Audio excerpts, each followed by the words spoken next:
Isang mapagpalang araw na naman mga idol. Welcome na naman sa isang episode ng Moto Features.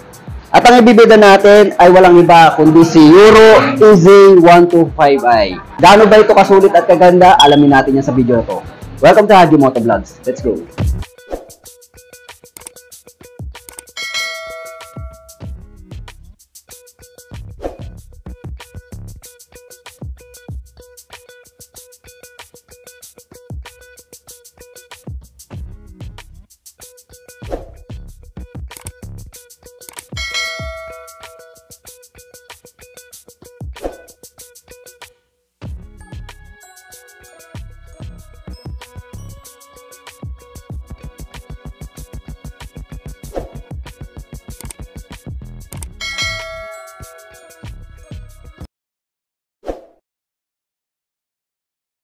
Good morning mga idol. Ito na nga pala si Euro